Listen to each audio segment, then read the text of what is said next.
You might think that earning more money would quickly allow you to save $10,000, but I don't think it's that simple. And that's mainly because income doesn't tell us anything about someone's ability to save up a significant amount of money. Now, over the years, I have seen countless examples proving this. It's not more money, more problems, it's more money, more chances to do really dumb things with it. While income is important, it is not the key factor. So let's walk through what I think are the less obvious and often overlooked steps to help you save money effectively. One thing to keep in mind throughout this whole video is that knowing how to save money properly isn't like tripping over a rock in the woods on a hike. You don't just randomly stumble into it one day. It's a skill you have to learn through practice over time. There will be failures and mistakes along the way, but each time you learn something new. So if you're not very good at it right now, no worries, it can be learned. Now here's the thing, everyone's definition of fast is going to be different. For some of you, it might take 6 months, and others, it might take 2 years. No matter how you slice it, $10,000 is a lot of money, especially when you're trying to save up for other things in life like retirement and therapy to help overcome your social media addiction. But where a lot of people screw up with this whole thing is not actually knowing what this money is going to be used for. Clearly understanding and defining the outcome helps increase consistency throughout the process. Why are you saving this money? What are you going to get out of it? And how is this going to make you feel? Getting extremely detailed here makes the whole thing feel more real and less like something you just daydream about that never happens. Here's what I mean. The amateur would just say, I want to save $10,000. The average person would say, I want to save $10,000 so I can buy my next car. The pro would say, I'm saving up $10,000 for a solid down payment on a 2020 Toyota Camry with heated leather seats and a sunroof. This make and model is so darn reliable that I'm not even going to have to think about buying another one for at least 10 more years since I'm going to take good care of it. I'm not just buying a car, I'm buying 10 years of less stress. See how each of those three feels different? The first two are so boring that I almost fell asleep trying to say those words. Emotions are extremely powerful because they drive everything that we do in life, so use them to your advantage here. Plus, think about it like this. To be able to save up $10,000, you have to forego spending that much money somewhere else in your life. If you have a clear vision of where that money is going, then it'll be easier to say no to buying those 1,100 Chipotle chicken burritos along the way. I think we can all agree that some level of consistency and discipline are important components to achieving the financial goal of saving up any amount of money. However, differences in execution can lead to wildly different outcomes.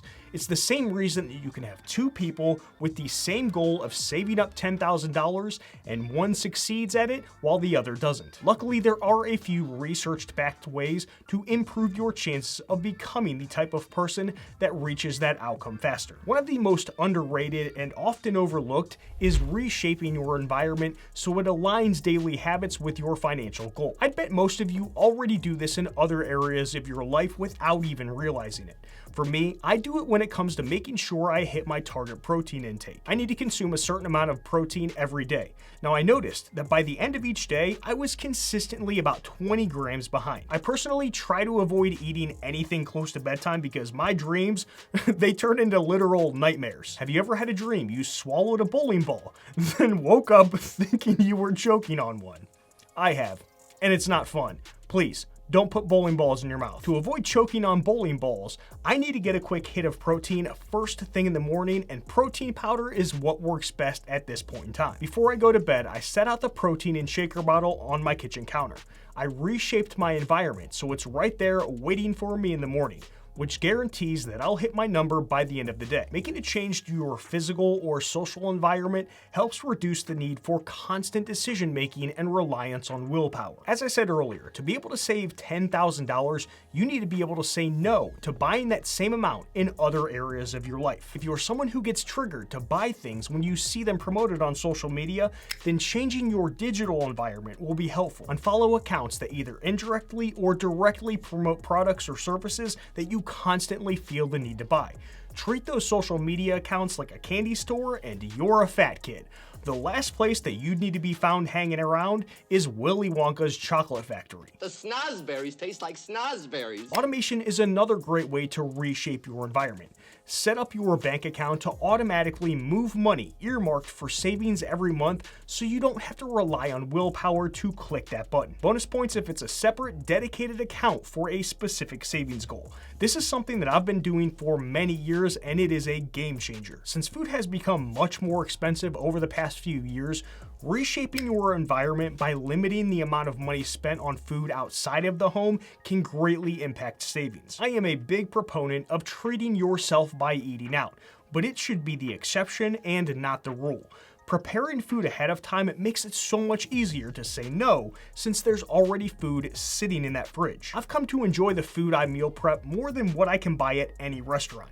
I think that's the key with this one. You have to find some recipes that taste good so they are a lot more desirable. Research has also shown that creating friction can change your behavior from a spender to a saver. If you can make undesirable financial behaviors harder to perform or add some sort of speed bumps in the process, it'll reduce impulse spending or reckless financial decisions. But here's the thing, these days, companies have removed so much friction from the buying process that spending money without thinking twice is so much easier. Does anyone else notice how every time you try to buy something online, every store practically begs you to save your credit card details so you can check out faster next time? It feels like an annoying ex-girlfriend that just will not go away. Sure, they tell you it's for your convenience, because deep down, they really care about making sure you're not wasting your precious time typing in your credit card info. But in reality, it's about reducing the amount of time that you have to think about whether or not you really need to buy what's in your cart. A study released last year shows how profitable speeding up the checkout process through one-click ordering can be for online stores. Amazon had a patent on the technology from 1997 through 2017, and it increased sales significantly.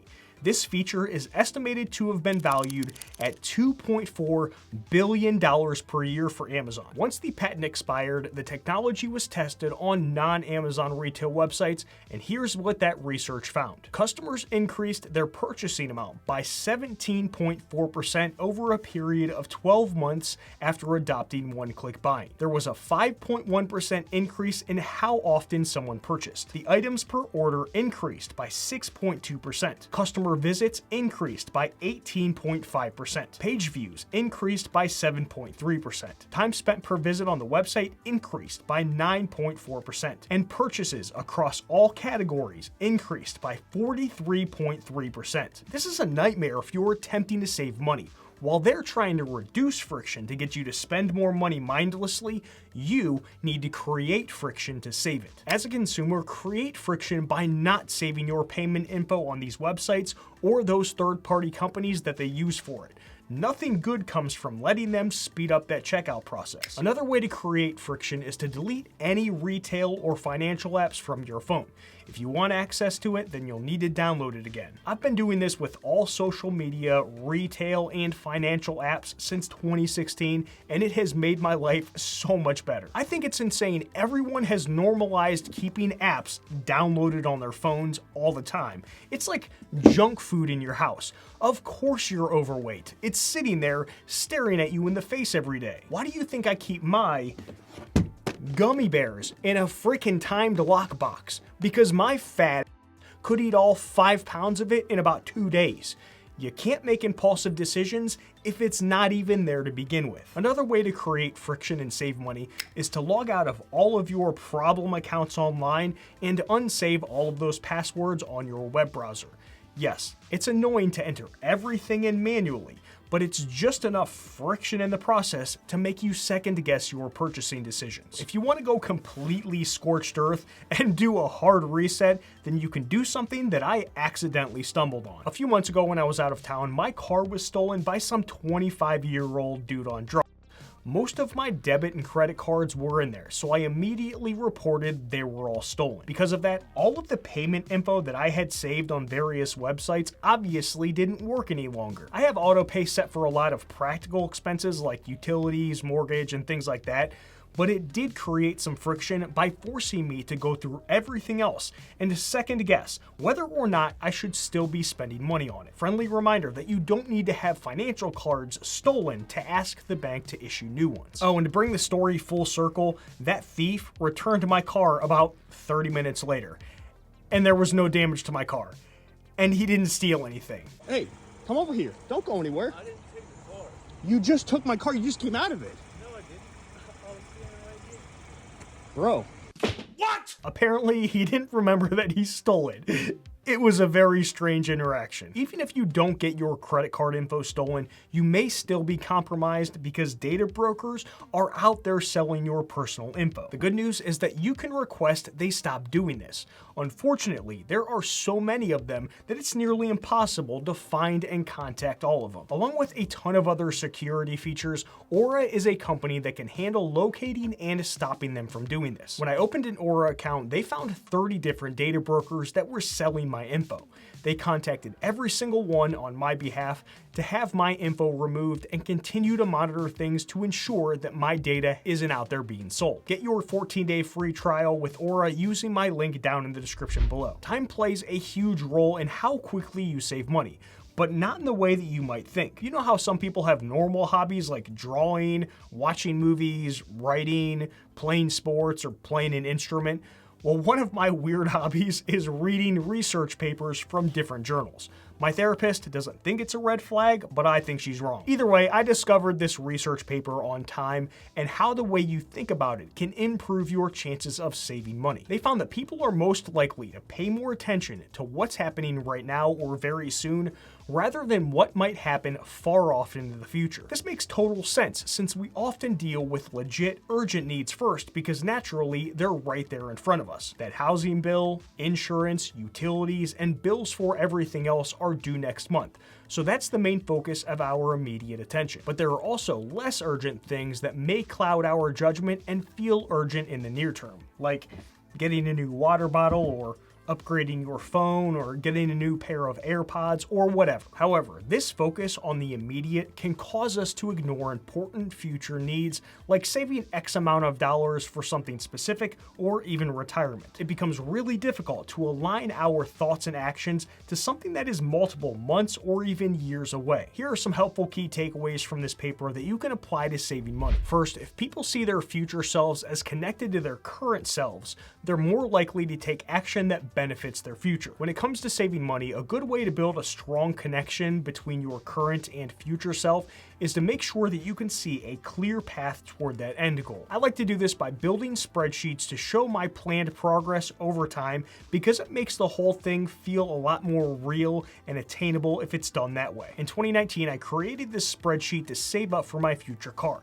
Seeing how things will play out got me excited to get the process started and keep it going. As of today, I'm right on track for that car I'm going to have to buy in a few years. I also created this sort of thing for the income side as well. I'll have a link in the description to get a free copy of my income projection planner along with other free resources. This research also found that if the timing of a future event is known but far off, how it's described in terms of time can influence when people start to prepare. If you want to save $10,000 and based on your plan, it's going to take 2 years, you'll actually want to think of it in days as opposed to years. So instead of saying you need to save $10,000 for that reliable Toyota Camry in 2 years, you change it from 2 years to 730 days. They didn't have this in the paper, but I'd bet if you assigned a percentage to the number, then it'll feel even more real. So if you're 225 days into the 730 days, then you are 30% of the way there. When I see a percentage like that, my mind instantly thinks, oh shit, I need to make sure I'm staying on top of this because it feels a lot more urgent. I've also found anecdotally through myself and the people I work with that if you play with both time and dollar amounts, it becomes a lot easier to save. All you have to do is break that large, say $10,000 number down into smaller increments. You can do this in one of two ways depending on which one fits how your brain works. First, if you want to save $10,000 in 3 years, then that means you need to set aside roughly $278 per month. Focus your time and energy on just that $278 every single month and nothing else. Second, you could focus on a larger but still more attainable number, like saving up $1,000 10 times. Both of these methods will make the process feel much more manageable, so you won't have to stare at this big $10,000 number trying to figure out how the heck you're gonna get there. Please hit that thumbs up button to help support the channel. In the description below, you can get all of the free stuff that I mentioned throughout this video, plus some extras. Done.